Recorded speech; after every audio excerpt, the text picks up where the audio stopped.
I found out I have a serious sickness called leukemia, and the doctors say I need to stay in the hospital for a long time to get better. But when I told my family, they turned their backs on me, saying I deserved it. That's when it hit me. They don't really care about me. When I said I wanted to stop being part of their lives, they were happy about it, but they haven't realized yet how much they rely on me. My name is Sally, and I'm a stay-at-home mom in my 40s. My husband Michael and I have been married for almost 50 years.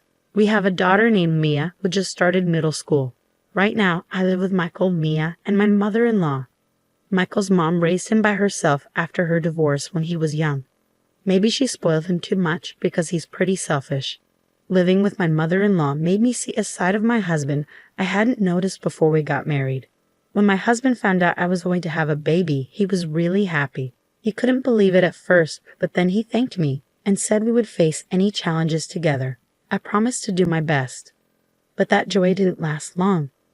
When we found out we were having a girl during a checkup, my mother-in-law said something really hurtful to me.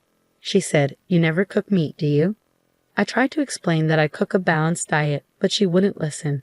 She even said that maybe the reason the baby was a girl was because I didn't eat meat. I was shocked and hurt. She kept saying we only needed boys and that having a granddaughter was the worst thing. She even called me useless. I tried to tell myself that as long as the baby was healthy, it shouldn't matter if it was a boy or a girl. But as time went on, my hopes were crushed. My husband started acting distant too, maybe because he was listening to my mother-in-law. He began treating me differently, and it hurt. "Michael, do you want to go shopping for baby stuff when you're off next?" "Do I have to? It's our baby, right?" "I want us to pick things out together." "Fine, but let's stick to the basics. Babies cost a lot, and we need to save." "Then buy what you want with your own money." I had minimal income during maternity leave. I have to save for our child's future and cover clinic bills and baby expenses. I had to go along with what Michael and my mother-in-law said and only get the necessary baby stuff. I worried they wouldn't love our daughter when she arrived. But after Mia was born, Michael and my mother-in-law adored her. They loved her even more than I expected, so I stopped worrying. I planned to focus on parenting for a while. But when Mia turned 2, Michael told me to go back to work. I thought it would be okay since my mother-in-law loved Mia too. But when I returned to work, both my mother-in-law and Michael showered even more love on Mia. Michael started spoiling her, just like my mother-in-law had spoiled him. I tried to teach Mia right from wrong with love, but it seemed she didn't see it that way. Before I knew it, Mia didn't like me and preferred to be with my husband and mother-in-law. "Hey Mia, it's time for kindergarten. Let's go together." "I don't want to go with Mommy. I want Grandma." "Mia, Mommy has to work too. Let's go to kindergarten together." "Okay." "I hate Mommy. I love Daddy and Grandma." "Mia, please don't say that." "No, Mommy, just go away." Mia's words were really hurting my feelings. My mental health was suffering because of it. But my husband and mother-in-law didn't try to stop her. Instead, they looked at me like I deserved it. These tough times continued for about 10 years. Even in middle school, Mia hasn't changed. She avoids me and sticks to my husband and mother-in-law. And because of that, she's become uncontrollable. She screams and breaks things when she doesn't get her way. When I try to discipline her, she yells back at me. "Mia, can we talk? Did you take money from my wallet?" "Yeah." "So what? You're my mom. You can give me money, right?" "Taking without asking is wrong." "Please give it back." "No way. It's your fault for not getting me the Gucci wallet. I want it for my birthday. You're only in middle school. You don't need expensive things yet. I can get them when you're older." "I want it now. Why don't you understand, you old hack?" "Mia, don't talk like that." "You're so annoying, Grandma. Mom is being mean to me." When I scold her, Mia turns to my mother-in-law for help.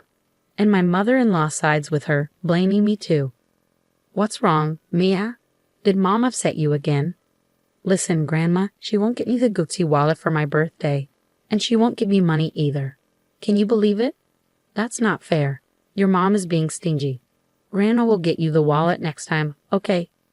"Yay, thank you, Grandma." "You're welcome." "I love you, Grandma." Mia happily hugged my mother-in-law. Branded stuff is too much for her age, I thought. I disagreed with my mother-in-law. "Wait, Mom, Mia is still in middle school. Shouldn't we hold off on buying her expensive things? I suggested. But maybe not yet. You're so stingy. I feel sorry for Mia having you as her mom, my mother-in-law snapped back. Every day, my mother-in-law spoiled Mia, buying her whatever she wanted. My husband did the same, filling our house with expensive stuff Mia barely used. Besides Mia's issues, there was another problem in our house. My mother-in-law's spending. I noticed she kept buying strange rings and bracelets. When I asked, she said a friend recommended them, but I suspected it was an MLM scheme. I wondered where she got the money since she was always buying things for Mia. Turns out, she was borrowing from banks. When I confronted her, she brushed it off, saying it wasn't my concern. I grew to hate dealing with family problems, so I threw myself into work, often working late. My husband and mother-in-law criticized me, but I didn't care. I just didn't want to be home. Then one day, I collapsed at work. Tests revealed I had leukemia, likely brought on by stress. I needed long-term treatment, so I was hospitalized. I called my mother-in-law from a hospital. I'm sorry to bother you, but I collapsed at work. I've been diagnosed with leukemia, and I need to stay in the hospital. You have leukemia? I hoped she'd be at least a little concerned about my illness. But that hope quickly faded. It's a good thing you finally got seriously sick. I was shocked by my mother-in-law's response. What? What are you saying? I asked. I've been annoyed with you every day. This serves you right, she said callously. That's a horrible thing to say. Hold on. Let me talk to Mia. I asked to speak to Mia and my mother-in-law handed her the phone. What? Mia's response was something I never expected. Mom, are you sick? She asked. I'm sorry, Mia. I have to stay in the hospital for a while, I explained. Mia's reply crushed me even more. I'm actually glad. It's better without you bothering us. You're always mean to me. That's why you got sick. You deserve it. Are you serious right now? I couldn't believe what I was hearing. That's incredibly cruel. Everyone would be happier if I stayed sick. I have to tell Dad about this, I said to Mia before she hung up the phone. In that moment, I felt like giving up on my family. I had reached my breaking point. I decided I would be the one to cut ties with them. Mia was my daughter, but I endured so much pain to bring her into this world. I had hoped to raise her to be a good person, but her behavior was a combination of her innate personality and how my husband and mother-in-law raised her. Some might find it unthinkable for a parent to walk away from their child, but despite our blood connection, I couldn't forgive their behavior any longer. I called my parents and asked them to bring clothes because neither my husband, mother-in-law, nor Mia had visited me during my hospital stay. Months later, after successful treatment and full recovery, instead of returning to the house I shared with my husband, I returned to my parents' house and sought advice from a lawyer about getting a divorce. My mother-in-law and Mia agreed right away. Michael was hesitant at first, concerned about public perception, but eventually agreed under pressure from my mother-in-law and Mia. Since he cooperated, I was able to get a divorce and claim compensation. About 7 years passed. I moved out of my parents' house and lived near my workplace, healthy and energetic. Then, out of nowhere, I got a call from Michael. His voice sounded exhausted, and he quickly jumped into his problem. Hello, Sally, can you come back? What? Why all of a sudden? Things are tough for me right now. What do you mean? My mother, she's in a huge amount of debt. Michael had just found out about my mother-in-law's debt and reached out to me for help. The debt, which had been ignored for so long, had grown to a significant sum, and my mother-in-law could no longer keep it hidden from Michael. To my ex-husband's anxious plea, I replied calmly, You're only noticing now. She's been in debt since I was there, from way back. It seems she got caught up in an MLM scheme. All the money she spent on spoiling Mia was borrowed from banks. I can't believe it. I had no clue. I tried to warn your mother several times, and I even tried talking to you about it. But every time, you just brushed it off. But not telling me about the debt is terrible, isn't it? If I had known earlier. Don't say that now. After all, I was in the hospital, and none of you even visited me once, remember? I'm sorry for that. Just help me out this once. What are you talking about? I snapped, losing my patience. My emotions boiled over, and I found myself shouting at Michael. Do you think you can just apologize and everything will be okay? When I was sick and needed help, you abandoned me. I regret ever marrying you. My anger subsided, replaced by a sense of release. I had finally let out everything I'd been holding in. You should end up in debt like your mother and suffer for once. Please calm down. I'll apologize. Shut up. It's disgusting to start relying on your divorced ex-wife now. In the background, I could hear Mia's voice. Then she took over the phone, sounding sad. Mom, Grandma's in trouble because of her debts. Please help us. It's not my problem. Don't ask me for help.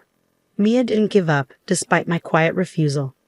Dad's struggling to repay Grandma's debts. I might not be able to afford college tuition and might have to drop out. Is that okay?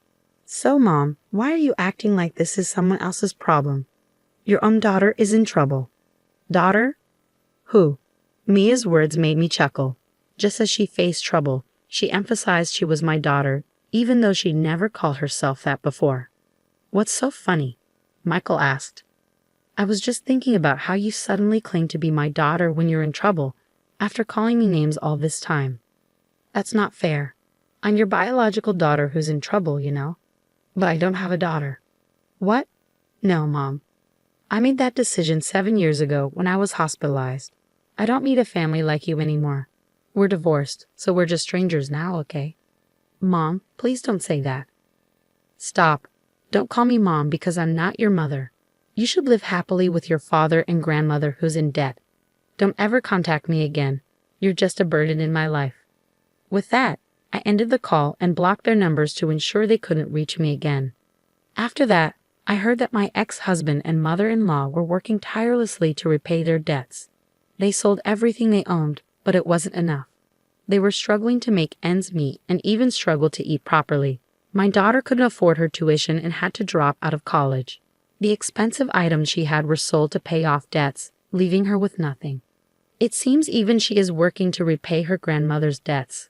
It's heartbreaking to see my daughter facing such hardships compared to her peers. They really are foolish and helpless. They brought this upon themselves. As for me, I've purchased an apartment close to my workplace. I intend to invite my parents and live peacefully as a family of 3. From now on, I want to cherish each day with my true family and live happily.